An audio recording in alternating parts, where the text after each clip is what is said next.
The groom arrived on a motorcycle so old that the wedding guests laughed before he killed the engine. Senna Agbiko heard the laughter before she saw him. She stood beneath the white canopy in her wedding dress, one hand tight around her bouquet, while her brother Bediako argued with the officiant near the front row. Moyali was already late. 5 more minutes, Bediako had warned, and they should stop embarrassing themselves. Then the motorcycle rattled through the open gate of the family compound in Capone.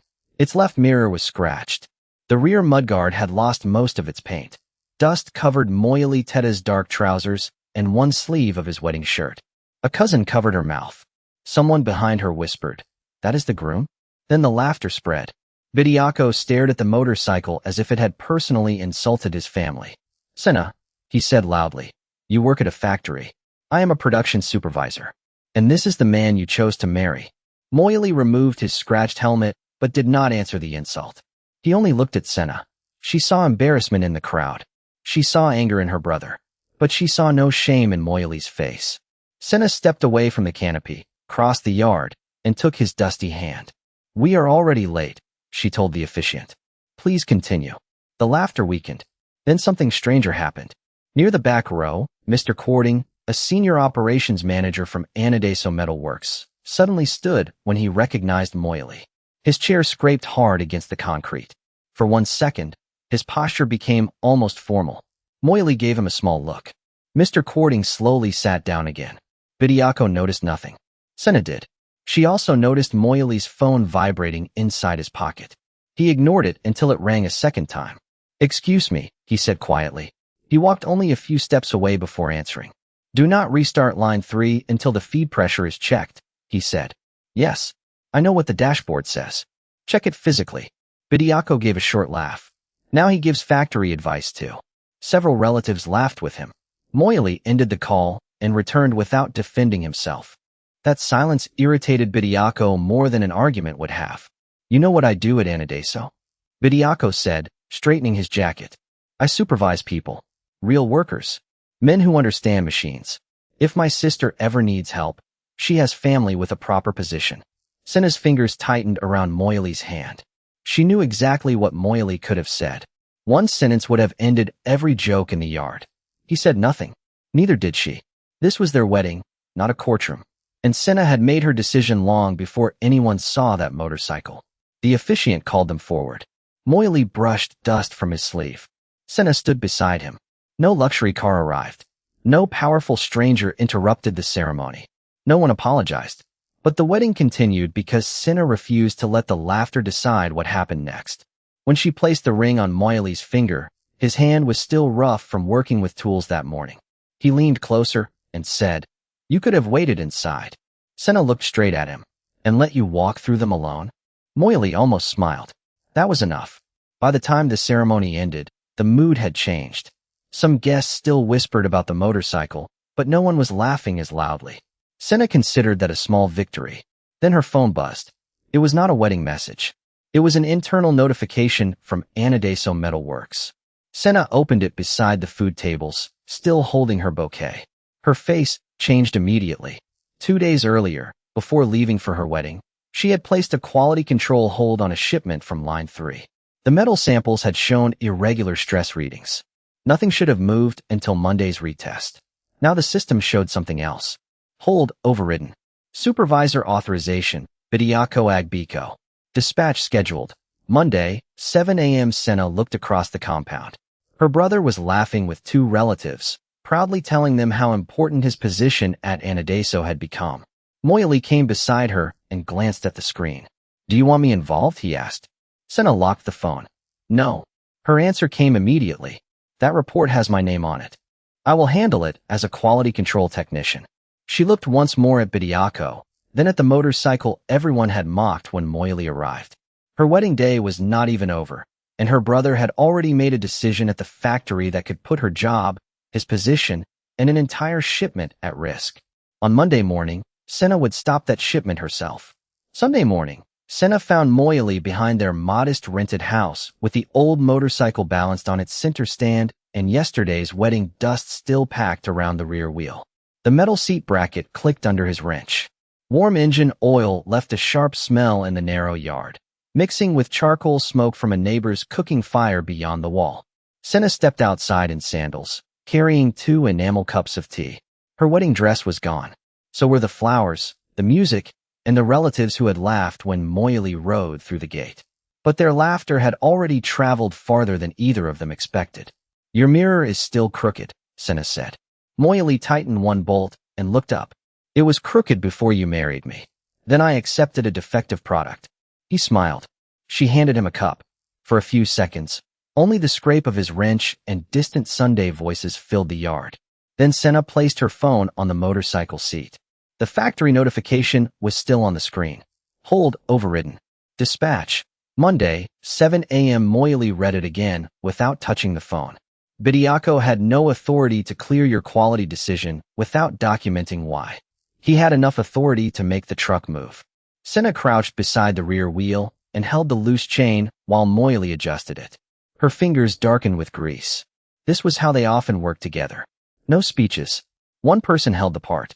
The other turned the tool. "I can stop the shipment tonight," Moily said.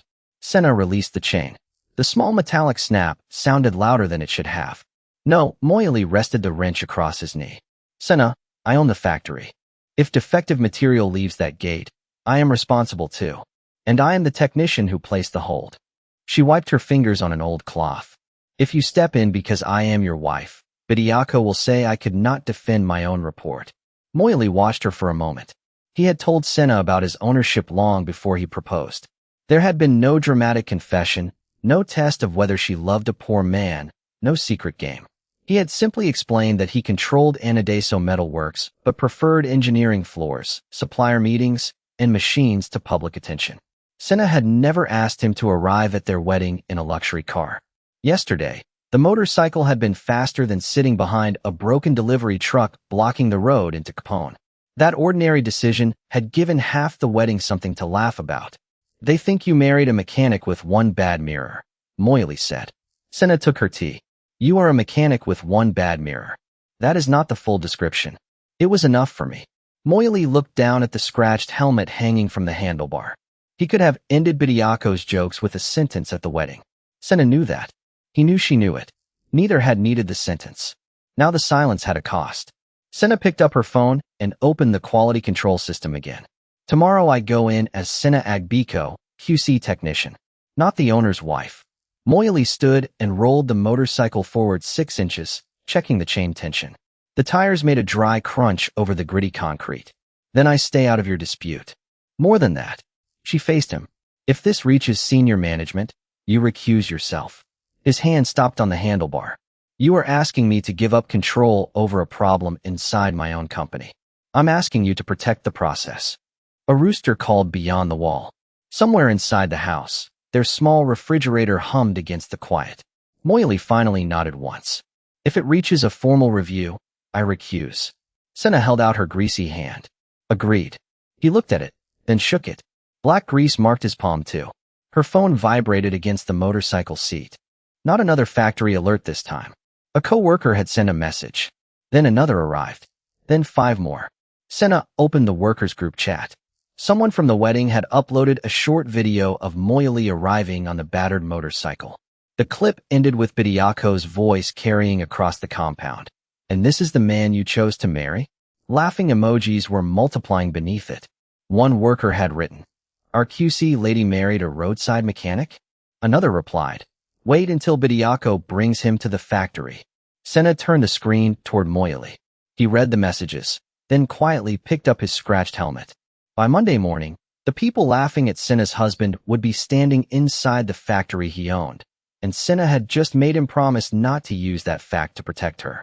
At 6:42 Monday morning, Moily's old motorcycle rolled to a stop outside the employee gate at Anadeso Metal Works, its engine ticking under the pale sun, while hot metal and diesel fumes hung over the industrial road.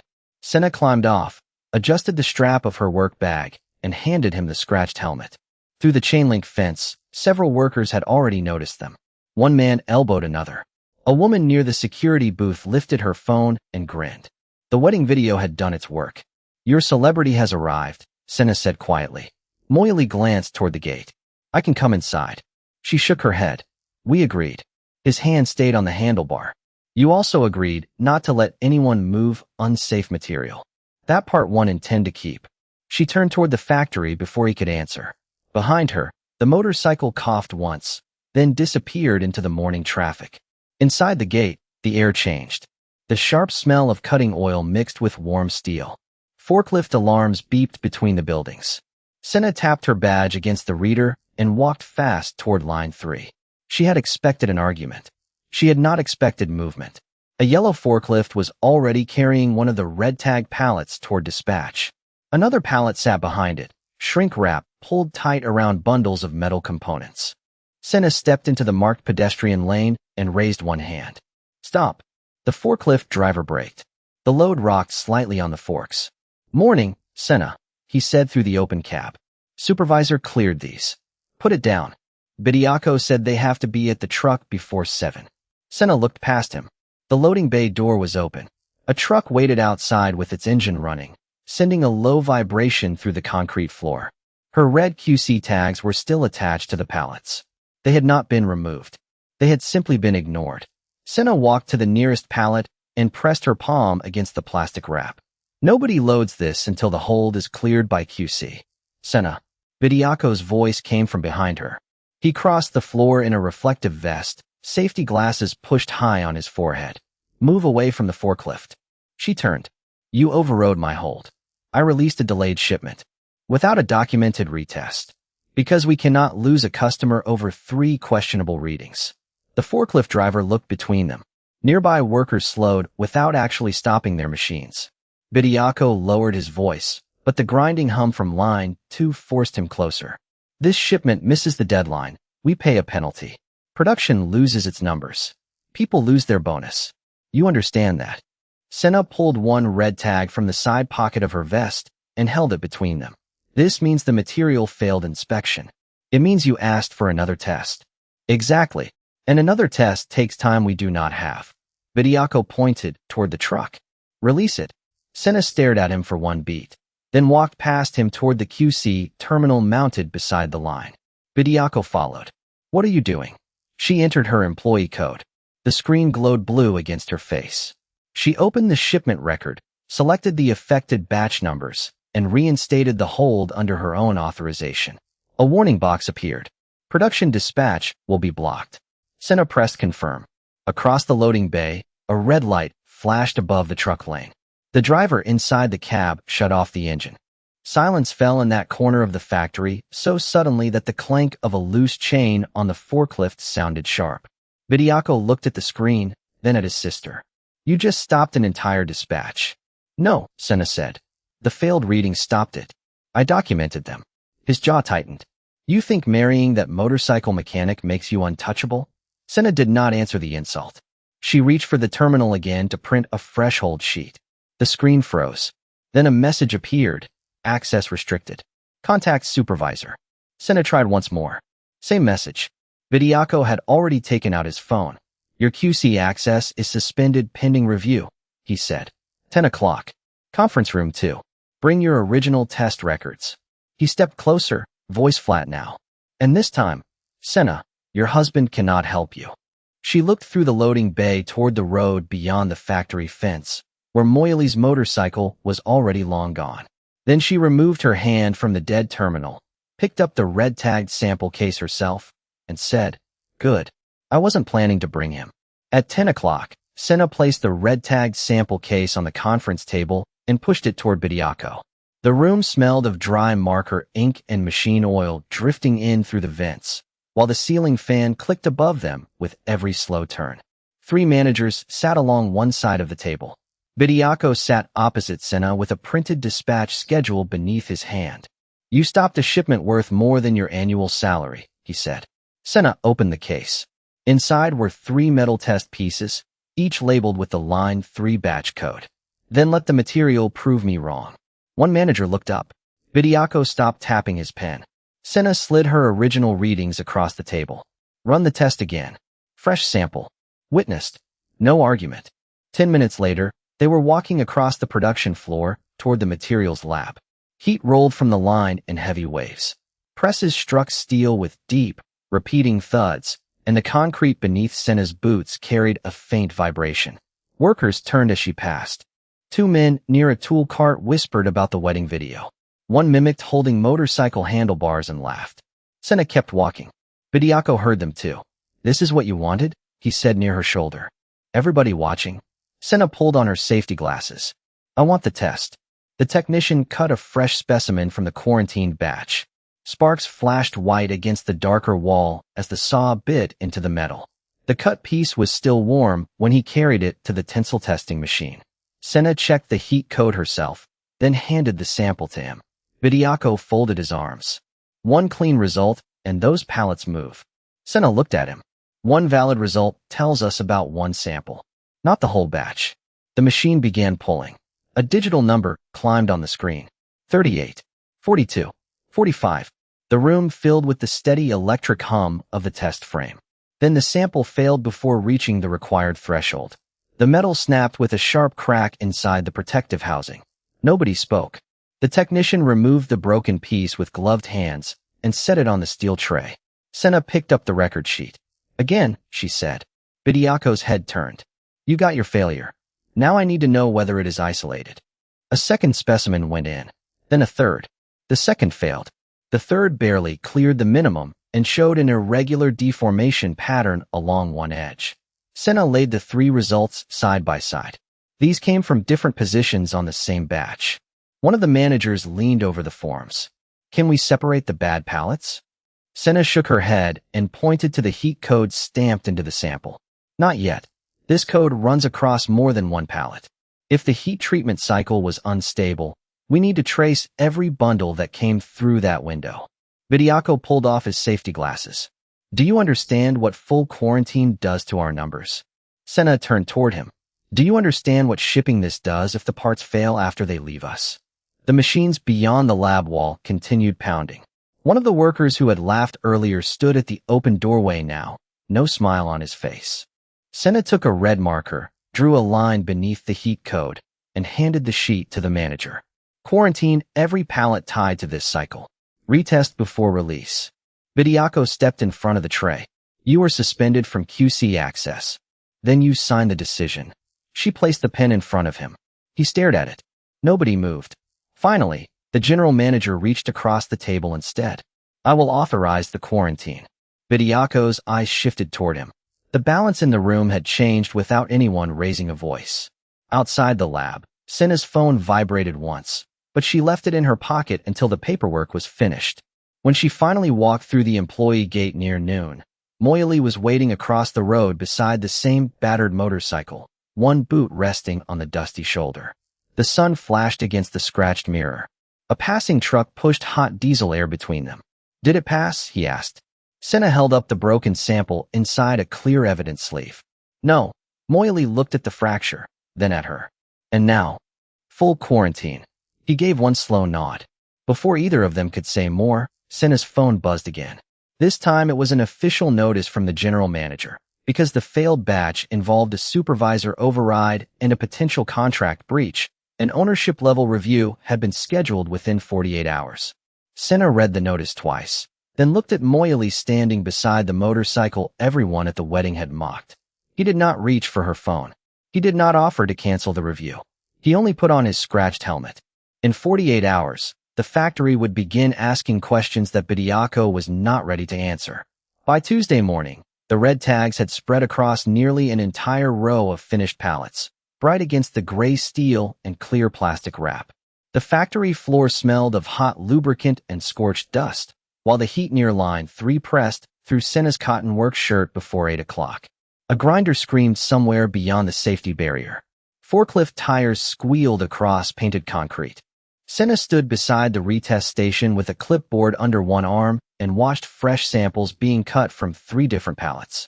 This time, nobody joked about her wedding. Nobody copied the sound of Moyali's old motorcycle. The workers had seen yesterday's failures. They had also heard that an ownership-level review was coming. Bediako arrived carrying 2 production sheets. He placed them on the workbench hard enough to make a metal ruler jump. "We have a solution," he said. Senna kept her eyes on the technician clamping the first sample into the machine. "We don't have a cause yet. We separate the worst pallets, replaced the failed pieces, and shipped the rest. Based on what? Based on keeping this factory running. The machine began pulling. Its motor gave a low mechanical whine. Numbers climbed across the display. The first sample failed early. The second came from another pallet and failed even sooner. On the third, the metal stretched unevenly before the technician stopped the test. Senna placed all 3 result sheets beside Monday's records. Different pallets.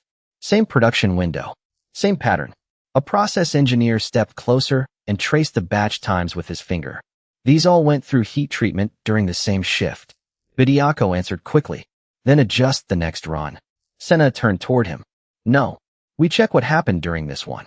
She walked with the engineer to the Line 3 control station.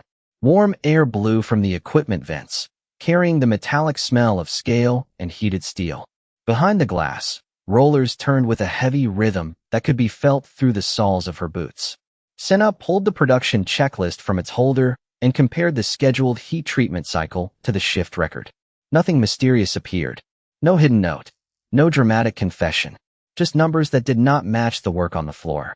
The line was pushed faster, the engineer said. Not enough cooling time between cycles. Bediako came up behind them. We were behind quota. Senna looked through the glass at the glowing metal moving down the rollers. So production speed changed. Temporarily. Without QC approval. We were recovering lost hours. Senna closed the folder. Then we test everything tied to that window. Bediako gave a sharp breath through his nose. You want to quarantine more material? I want to know where the bad material stops. And if that takes 2 days, then it takes 2 days. He pointed toward the shipping board where 3 customer deadlines were written in red marker. Those contracts pay wages, Senna. They pay bonuses. They keep people on this floor. Senna pulled off one glove and placed the failed sample in his hand. The broken edge was dull and rough. And what happens when a customer builds with this? Bediako looked down at it, but said nothing. Senna took it back and sealed it into the evidence sleeve. By noon, the expanded retest confirmed the pattern. The heat treatment shortcut had affected more material than management wanted to admit. The general manager ordered the quarantine extended and told Senna to prepare her test records for the ownership review. Then he added one sentence that changed Bediako's face. The review will include supervisor overrides and production authorization logs. The room fell quiet except for the ticking wall clock and the hum of an old air conditioner. Senna did not look at her brother. She wrote down the review requirements and closed her folder. Outside, several workers stood beside the loading bay. One of them glanced at Senna, then at the motorcycle video still frozen on his phone screen. Your husband really fixes machines? He asked. Senna slid the folder under her arm. He understands more about them than people think. She walked away before he could ask another question. At the far end of the building, Bediako caught up with her near the lockers, where the air smelled of detergent, sweat, and warm concrete. That review can cost me my promotion, he said. Senna kept fastening the strap on her work bag. Your override can cost you your promotion. You are my sister. That does not change the test results. Bediako stepped closer. Then come to Mother's house tonight. 7 o'clock. Senna looked at him. Why? His voice dropped. Because if you will not withdraw that report from me here, you can explain to the family why you are willing to destroy your own brother's career while protecting the man they all laughed at on Saturday. Moyali was waiting outside the factory when Senna came through the gate, the old motorcycle resting beneath a dusty almond tree while late afternoon traffic growled along the Tima Road. Heat still rose from the pavement in thin waves. The smell of diesel clung to the air, mixed with warm rubber from the trucks turning toward the industrial yards. Senna stopped beside him and placed her work bag on the motorcycle seat. Bediako wants me at Mother's house at 7. Moyali tightened the cap on a small bottle of chain oil and slipped it into the tool pouch beneath the seat. Because of the report? Because he thinks being my brother should matter more than failed steel. She pulled the official review notice from her bag. The paper had softened at the folds after a full day in her pocket. Moyali read the first lines, then handed it back. Ownership level review. Supervisor override. Potential contract breach. The words looked ordinary in black ink, but both of them knew what would happen if Moyali walked into that room as the man who controlled Anadeso Metal Works. Every laugh from the wedding would stop. Every worker who had mocked his motorcycle would understand exactly who had been standing in front of them. But another problem would begin immediately. If they learn who you are during my case, Senna said, Bediako will say the result was decided before anyone looked at the samples. Moily rested both hands on the handlebars. The scratched mirror caught a strip of orange sky. He may say that anyway. Then we give him nothing to use. A truck passed close enough to push hot air and grit across their clothes. Senna turned her face until the dust settled. Moily looked toward the factory gate, where two workers were leaving their shift. One noticed him, whispered something to the other, and both glanced at the motorcycle before walking away with small smiles. Moily watched them disappear. I could identify myself to management now, he said. Not to the workers. Not to your family. Just internally. I could appoint someone else to handle the review. Senna shook her head. You appoint them, they still answer to you. So what do you want? An outside panel. Moily's fingers stopped against the rubber grip. Senna continued before he could speak. Independent compliance. Someone who does not report to you, Bediako, or the general manager. They review the test results, the override logs, everything. The factory siren sounded behind them, long and metallic, marking the end of another shift. Moily looked down at the front wheel. Dust had collected along the spokes. That means I lose control of the decision. Yes. In my own factory. For this case. Senna stepped closer. You asked me to trust the process when we decided not to tell people who you were. I'm asking you to trust it too. Moily said nothing for several seconds. Then he pulled out his phone. Senna did not move. He called Mr. Courting. I want the ownership review converted to an external compliance review, Moily said. Independent panel. Full access to QC records, production logs, dispatch history, and supervisor overrides. He listened. No, I will not chair it. Another pause. I will not vote either. Senna watched a dark patch of grease on his thumb as he held the phone. Put my recusal in writing before the panel is appointed. He ended the call and returned the phone to his pocket. Done. Senna picked up her work bag. Then tomorrow I testify as a technician. Moily studied her face. Even if the panel asks when you learned I owned the company, I tell them the truth. Even if everyone finds out. Senna looked at the motorcycle, then back toward the factory where men and women were still leaving through the gate.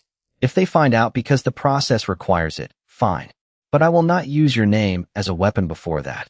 Moily gave one slow nod. He handed her the scratched helmet. The plastic was warm from the sun. Senna did not put it on yet. Her phone showed 6:21 p.m. Bediako's message waited on the screen. Mother's house. 7. Everyone will be there. Senna slipped the phone into her bag. First my family, she said. Then the panel. Moily started the motorcycle. Its rough engine rattled beneath them, the same sound that had made an entire wedding yard laugh 2 days earlier. But now, for the first time, the man they had mocked had deliberately given up the one advantage that could have ended Senna's fight with a single order. The old motorcycle went quiet outside Senna's mother's compound at 6:58 that evening, leaving only the hiss of cooking oil from a nearby kitchen and the distant horns from the main road. Warm air pressed against Senna's face as she removed the scratched helmet and handed it to Moily. Through the open doorway, she could already hear Bediako speaking inside. You don't have to come in, she said. Moily rested one hand on the handlebar. Dust had dried along the motorcycle's front fork, the same dust people had stared at during the wedding. I know. Senna looked toward the house. They are going to make this about you. Then don't defend my money. Moily's voice stayed low. Defend your work. Senna held his gaze for a second, then nodded. And if they insult you again? I survived Saturday. The corner of his mouth moved. Go. Inside, the room was crowded. A standing fan pushed warm air across plastic chairs, carrying the smell of fried plantain and pepper stew from the kitchen. Senna's mother sat near the window. 2 aunts occupied the sofa. Bediako stood beside the dining table with several papers spread beneath his palm. He did not greet Senna. Sit. Senna remained standing. Say what you call me here to hear. Bediako tapped one page. My promotion review is next month. You know what comes with it. A higher salary. Enough to finish mother's roof before the heavy rains. Enough to pay the balance on Kojo's school fees. Enough that this family stops borrowing every time something breaks. Their mother lowered her eyes to her hands. The ceiling above her showed a pale water stain near one corner. Senna looked at it, then back at her brother. For the first time, Bediako was not talking about respect, titles, or who looked successful. He was talking about what success bought. The factory missed targets for 2 months, he continued. I brought line 3 back on schedule. If this shipment dies because of your report, management sees failed numbers and a supervisor override. They do not see why I pushed the line. Senna pulled the red tag test copy from her bag and laid it on the table. Then tell them why. Bediako stared at the paper. Withdraw the report first. One of the ants shifted forward. Senna, he is your brother. And those parts will be used by people who do not know our family. You could protect him, her mother said softly. The way your husband protects you. Senna's hand stopped over the paper. Bediako gave a short laugh, but there was no humor in it. That mechanic cannot protect anyone. Senna looked toward the open door. Outside, beyond the yellow lights spilling onto the dirt, Moyali waited beside the battered motorcycle without stepping into the house. He could have crossed that doorway and ended Bediako's sentence with 5 words. Senna knew it. Moyali knew it. Still he stayed where she had asked him to stay. My husband has nothing to do with whether those samples passed, Senna said. Bediako leaned across the table. Then prove it. Withdraw your report without running to him. Senna slid the paper back into her bag. No, the fan clicked as it turned. No one spoke. And I will promise you something else, Senna continued. I will not ask Moyali to use any influence against you. Not one phone call. Not one favor. If you defend that override, you defend it with your own record. I will do the same. Bediako's face hardened. So your job matters more than this family. Senna picked up her bag. No. Doing my job is how I refuse to make another family pay for our problems. Her mother did not look up as Senna walked toward the door. Outside, the night air smelled of dust and charcoal smoke. Moyali handed her the helmet without asking what happened. Senna put it on and climbed behind him. I didn't withdraw it, she said. Moyali started the engine. I know. How? You came out carrying the same bag. The motorcycle rolled away from the compound, its rough engine fading down the road. Bediako stood in the doorway until the red taillight disappeared. Then he went back inside, picked up his phone, and walked into the hotter, quieter kitchen. He called the line 3 night supervisor. The quarantine pallets are still near dispatch, he asked. He listened, eyes fixed on Senna's test report lying in his memory like an accusation. Good. Get a crew ready after midnight.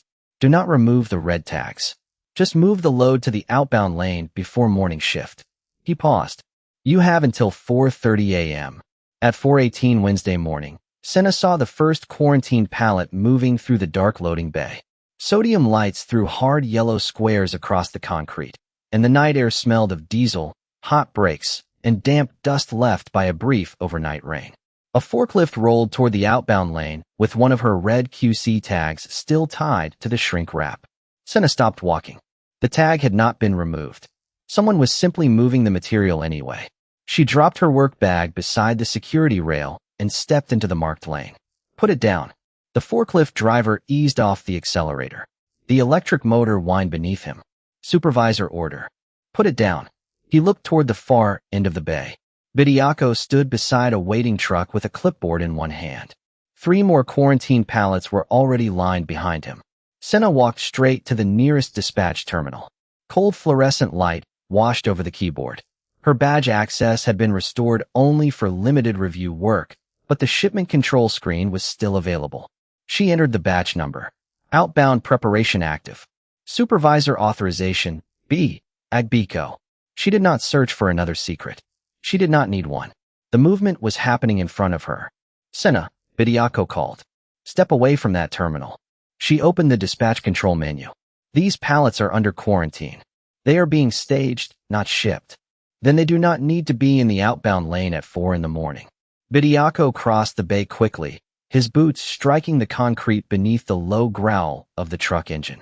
You are not authorized to interfere with night operations. Senna selected lock dispatch. A warning appeared. All outbound scans for selected batches will be blocked. She pressed confirm. Red lights came on above 2 loading doors. The truck driver leaned out of his window. My release code just died. Bediako reached the terminal. Unlock it. Senna turned from the screen. No, you are already under review.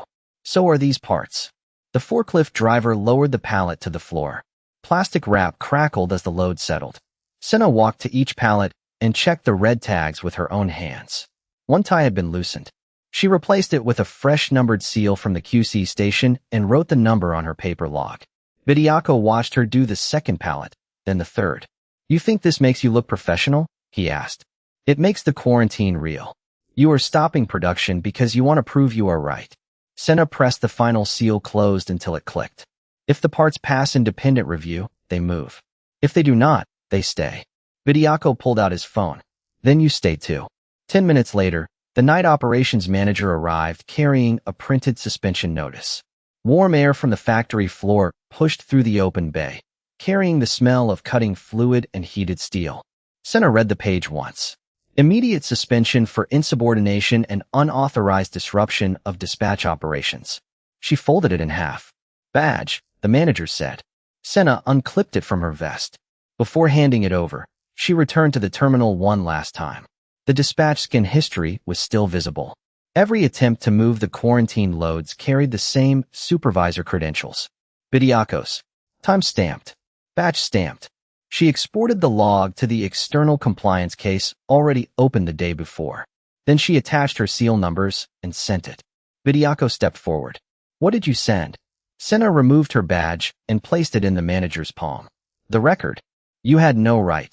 The external panel decides that now." For the first time that morning, Bediako stopped speaking.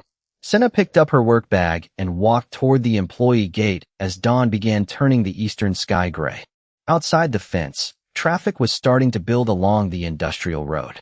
Her phone was in her hand. Moiley's name sat near the top of her contacts. One call, and the man everyone still treated like an ordinary mechanic could have entered his own factory and stopped the argument. Senna locked the screen without calling him. They had made an agreement. She would not use her husband's ownership as protection, and he would not interfere with her case. Then every phone inside Anadeso vibrated at once. Senna's did too. An official company notice filled the screen. Mandatory all-staff town hall.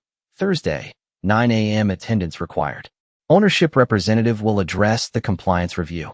Senna looked back through the fence at Bediako standing under the yellow loading bay lights. He had just removed her from the factory.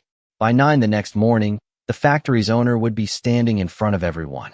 By 8:30 Thursday morning, the wedding video had reached almost every department at Anadeso Metal Works. Senna could hear it playing from someone's phone before she even reached the employee gate. The rough rattle of Moiley's motorcycle, Bediako's voice carrying across the wedding compound. Then the burst of laughter that followed. The air outside the factory was already warm, and diesel smoke from a line of delivery trucks drifted across the road. Senna stopped beneath the shade of the security awning and opened the message thread on her phone. Someone had added a new caption beneath the video. QC technician suspended after her mechanic husband tried to interfere with management.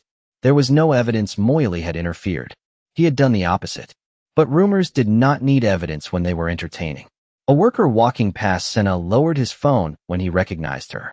Another pretended not to look.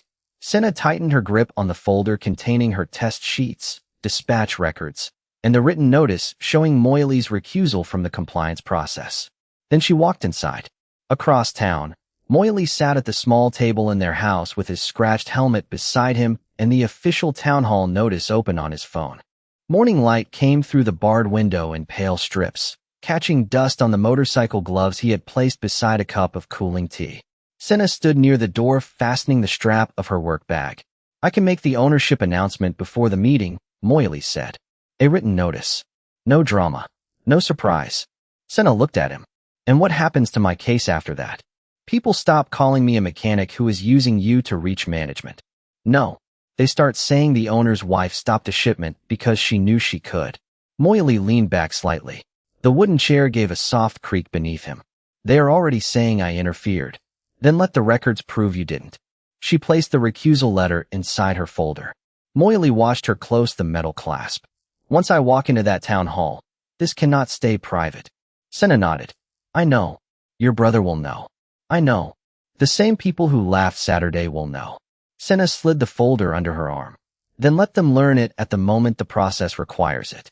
Not because we got tired of being laughed at." Moiley picked up the scratched helmet. For a second, neither of them moved. Then he held it out to her. "You are going ahead?" "Yes." "Without me?" "Into the factory, yes." Senna took the helmet. Today I walk in as the technician who filed the report. You walk in as whatever the company requires you to be. 40 minutes later, the factory yard was packed. Folding chairs stood in rows beneath the open-sided maintenance canopy. The smell of machine grease mixed with hot concrete, and industrial fans pushed warm air across hundreds of blue and gray work shirts. Senna entered from the employee side, carrying her folder. She did not sit near management. She chose a chair 3 rows behind the QC team. Conversations lowered around her, then rose again in whispers. Bediako stood near the front with 2 production supervisors. He saw Senna and gave a humorless smile. You actually came. Senna placed her folder on her knees. The notice said mandatory. For employees. His eyes moved toward her suspended badge clipped inside the folder. You should enjoy that word while it still applies. Before Senna could answer, a motorcycle engine sounded beyond the main gate. Heads turned. Senna did not. She recognized the uneven idle immediately. The engine cut off. A few seconds later, Moily walked into the yard carrying the same scratched helmet from the wedding. Dust marked the lower legs of his trousers. 2 workers near the aisle laughed under their breath. One whispered, "He brought the mechanic." Moily did not look toward Senna. Instead, Mr. Cording stepped away from the management table and met him halfway. They exchanged a quiet greeting. Then Cording pulled out a chair beside the general manager. Moily sat. The laughter stopped in that section first. Bediako stared across the canopy. His mouth tightened. He walked toward the management area, pushing past one empty chair, then another. "Excuse me," he said loudly enough for the first several rows to hear. Mr. Cording turned. Bediako pointed toward Moily. "Why is that man sitting there?" More heads turned. Senna stayed perfectly still. Bediako's voice rose over the hum of the industrial fans. "That is my sister's husband. The man who came to our wedding on that old motorcycle. He is not management. He is not compliance. So why is he sitting in the owner's section?" Mr. Cording did not answer Bediako immediately. The maintenance canopy seemed to shrink around the silence.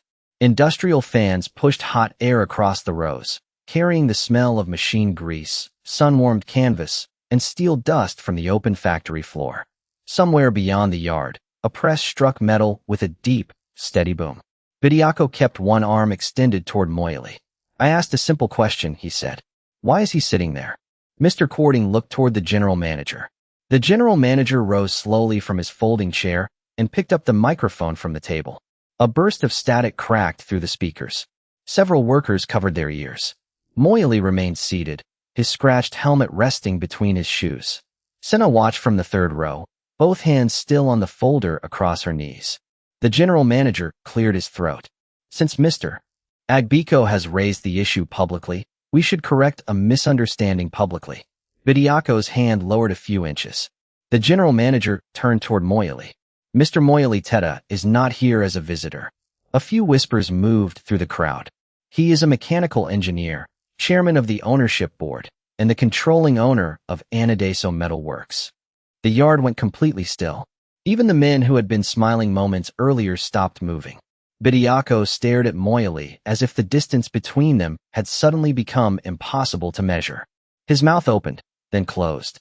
Near the aisle, one worker lowered the phone that still showed the wedding video. Another slowly looked toward the factory buildings, then back at the man with the battered motorcycle helmet at his feet. Senna did not smile. She did not turn around to see who had laughed. She watched Moily. He stood, buttoned his jacket once, and took the microphone when the general manager offered it. "Yes," he said. His voice carried cleanly through the speakers. "I own the controlling interest in this factory." Nothing more. No insult. No mention of the wedding. No revenge. Bediako's face tightened. Then his shock changed shape. He stepped forward. "Then this whole review is compromised." Murmurs returned immediately. Senna's fingers tightened around the folder. Bediako pointed toward her now. "She is your wife.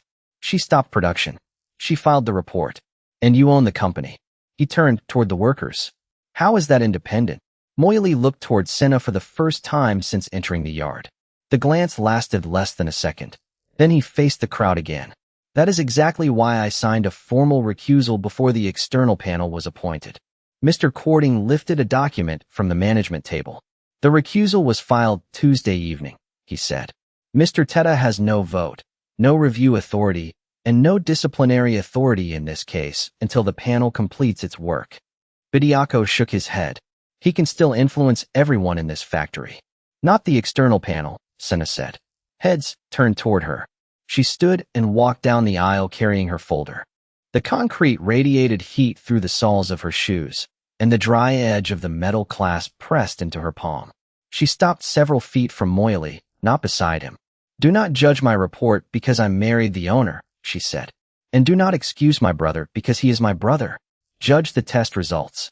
She opened the folder and removed the original red tag record. These readings were entered before my wedding. Another page followed. This is the hold I placed before anyone at that wedding saw Moily arrive. Then the dispatch record. This is the override. Bediako stepped toward her. You knew who he was the entire time? Senna met his eyes. Yes. The answer moved through the yard like another shock. Bediako looked from her to Moily, then toward the gate where the old motorcycle stood beyond the fence. The same machine he had mocked. The same man he had dismissed. The same factory whose promotion he had been fighting to protect. Senna closed the folder. I knew what he owned, she said. I also knew what my work was worth without him. Mr. Cording carried a steel tray to the front table. On it lay 3 items. The broken test sample, 1 red QC tag, and printed dispatch logs. The external compliance chair stepped forward and pulled out a seat. Mr. Bediako Agbiko, she said, please come to the table. We will begin with your decision to override the first hold. This time, no one was looking at Moily's motorcycle. Everyone was looking at the man who had laughed at its owner. The external compliance chair placed the broken steel sample beside the red QC tag and asked Bediako to explain one number at a time. Hot air moved beneath the maintenance canopy, carrying the dry smell of metal dust from the production floor, while the industrial fans rattled against their stands. Hundreds of workers stayed in their seats. Moily sat at the management table with his scratched helmet on the ground beside his shoe, but he did not touch a document or speak into the microphone. Senna stood near the compliance table with her folder open. The chair pointed to the first sheet. Friday, 3:14 p.m. Senna Agbiko records 3 irregular stress readings. She moved her finger lower. Friday, 3:31 p.m. QC hold entered. Another page. Sunday, 4:46 p.m. Supervisor Bediako Agbiko overrides that hold. Bediako leaned toward the microphone. Production was already behind. We will get there, the chair said. She placed the dispatch scan beside the first report. Monday morning, QC reinstates the hold. Testing confirms failures. Wednesday, quarantine material is moved toward the outbound lane under your credentials. The paper edges fluttered in the fan's warm breeze. Bediako looked across the yard at the workers from line 3. Some of them had depended on his production targets for bonuses. He gripped the edge of the table. Yes, I pushed the line, he said. Because people here need those hours. They need those bonuses. We had a contract deadline. Miss enough deadlines and customers leave. Customers leave, workers go home. No one laughed now. Senna watched several operators lower their eyes. Bediako was not inventing that pressure. The shipping board had been red for weeks.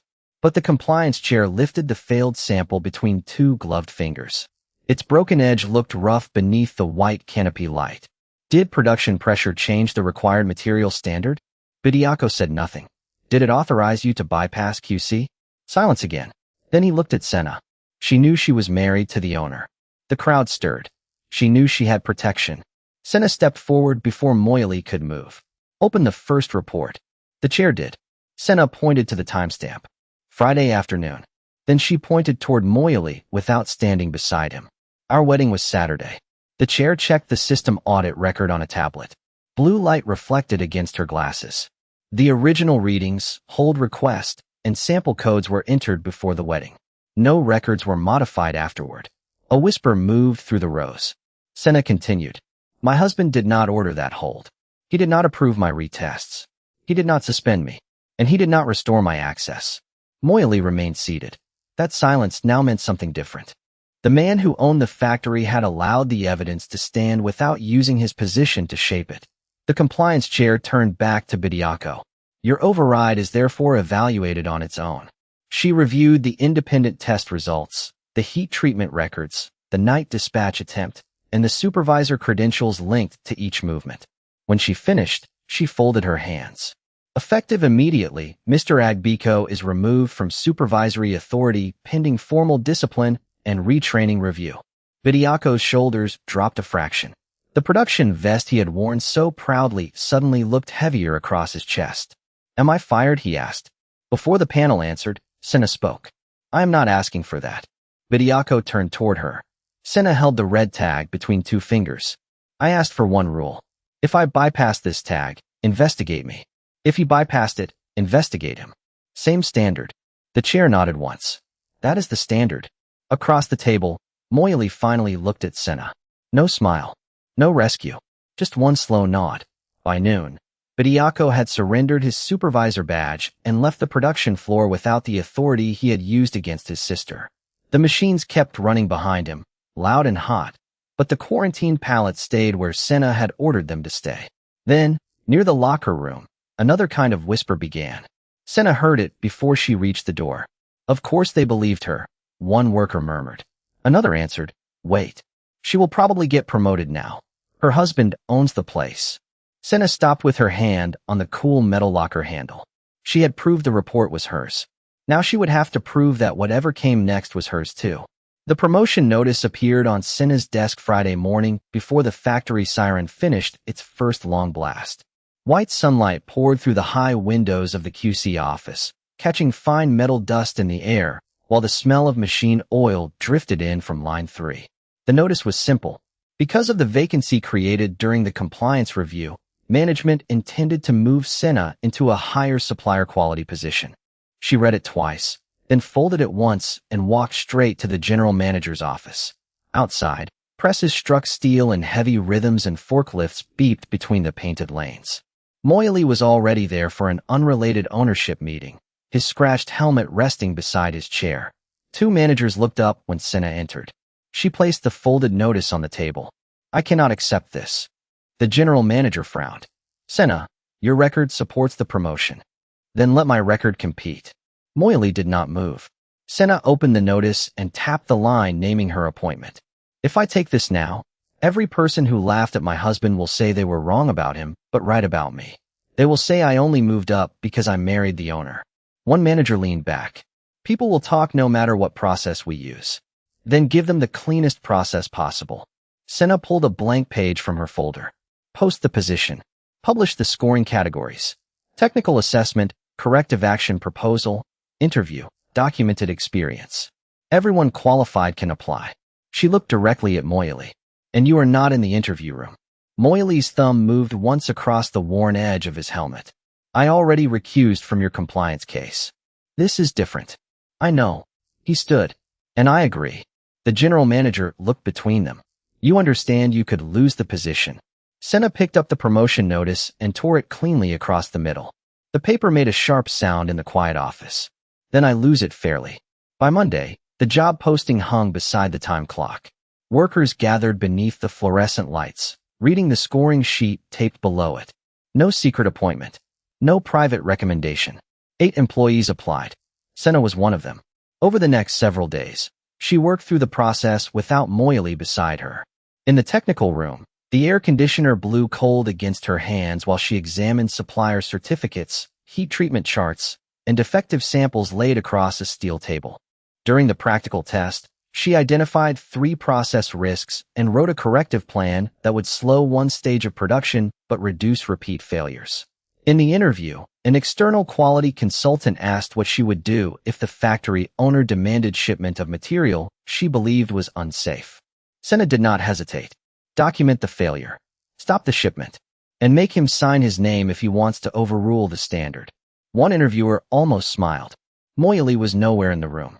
He spent that morning on the production floor instead, sleeves rolled above his wrists, inspecting a rebuilt cooling system with the maintenance team. Workers who once knew him only as the man from the wedding video now stepped aside when he approached, but Moyali still carried the same scratched helmet when he left. 3 days later, the final results were posted beside the time clock. The hallway smelled of detergent from the morning cleaning and warm metal from the nearby fabrication bay. Senna did not push through the crowd. She waited until the workers shifted enough for her to see. 8 names. 4 scored categories. 1 final total. Senna Agbiko, 91.4. First place. No one clapped immediately. That made the moment cleaner. A technician beside her checked the numbers, then checked them again. You actually beat Mensa on the technical section, he said. Senna touched the edge of the posted sheet with one finger. By 2 points. Behind her, work boots scraped across the floor. Bediako had returned. His supervisor vest was gone. He wore a standard production uniform and a temporary retraining badge clipped to his chest. For a moment, brother and sister simply looked at each other beneath the humming fluorescent lights. Bediako glanced at Senna's score, then toward the distant factory gate where Moyali's old motorcycle stood in the sun. So he did not give it to you.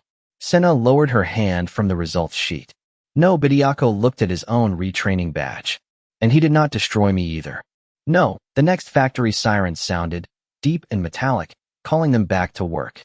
Senna took her new assignment letter from the HR clerk. For the first time since the wedding, there was nothing left for anyone to say about what Moyali's money had bought her. The answer was hanging on the wall in black numbers. 2 weeks later, Line 3 ran again under a new heat treatment schedule, its rollers turning with a deep mechanical rhythm while cool air from the rebuilt system moved across the production floor. The smell of fresh lubricant mixed with heated steel and green status lights replaced the red warnings that had covered the line days earlier. Senna stood beside the final inspection table, wearing her new supplier quality badge. 3 samples lay in front of her. She checked the measurements, compared the heat codes, then watched the last stress test climb past the required threshold without failing. The technician removed the sample and placed it on the steel tray. Senna signed the release sheet. Batch approved. A forklift operator lifted the first cleared pallet and carried it toward dispatch. This time, no one rushed him. No one bypassed a tag. No one asked Senna whose wife she was. Across the floor, Bediako worked beside a senior operator with a retraining checklist clipped to his belt. His supervisor vest was gone. When the operator corrected his setup, Bediako listened, adjusted the controls, and signed the training sheet himself. Near the end of shift, he found Senna beside the QC station. Warm machine air pushed against their clothes, and the factory siren echoed from the high metal roof. The first shipment passed? He asked. Senna closed the inspection folder. Every sample. Bediako nodded. He rubbed one thumb across the edge of his temporary badge. I kept thinking about Saturday. Senna waited. The wedding, he said. When Moyali arrived on that motorcycle, I laughed because I thought I knew what it meant. He looked toward the open factory doors, where late sunlight lay across the concrete. I spent years trying to make sure nobody looked at us and saw where we came from. The leaking roof. Borrowed money. Counting every bill. I thought if I became important enough, nobody could ever make me feel small again. Senna said nothing. Bediako gave a short breath. So when I saw that bike, I saw everything I was trying to escape. And you put that on Moyali. Yes. His eyes lowered. Then I put it on you. Senna shifted the folder beneath her arm. Losing your position was not because you laughed at him. I know. It was because you overrode the standard. Bediako nodded. I know that too. She looked at the retraining badge on his chest, then learned from both mistakes. Outside the employee gate, the old motorcycle waited beneath the fading orange sky. Moyali stood beside it with his sleeves rolled up, one hand resting on the worn seat. The scratch mirror was still scratched. The paint was still faded. The engine still needed 2 tries before it settled into its rough idle. A few workers came through the gate behind Senna. These were some of the same people who had watched the wedding video, laughed at the bike, and whispered that Senna's career belonged to her husband. Now they simply moved aside as Moyali handed her the helmet. One worker smiled and said, "Good night, Mrs. Teta." Senna looked at him. "Senna is fine." He nodded. "Good night, Senna." Moyali held out the scratched helmet. "Still willing to ride defective equipment?" She examined the crooked mirror. "The mirror is defective." She put on the helmet. "The owner seems acceptable." Moyali laughed, and for the first time the sound had nothing to prove. Senna climbed onto the motorcycle behind him, her new quality badge still clipped to her shirt. She did not hide it. She did not hide the motorcycle either. As they pulled away from the factory gate, Senna looked back once. Bediako stood near the entrance with his retraining folder under one arm. Mr. Cording was speaking with 2 line workers. The factory behind them belonged to Moyali, but the work Senna had earned belonged to her. The motorcycle moved onto the road, its old engine rattling beneath them as evening traffic opened ahead. Days earlier, people had heard that same sound and laughed because they thought a man's worth could be measured by the machine carrying him to his wedding. Now they knew better. Senna wrapped her arms around Moyali as the factory lights faded behind them, and the old motorcycle carried two people forward who no longer needed wealth, rank, or anyone's approval to prove what they were worth.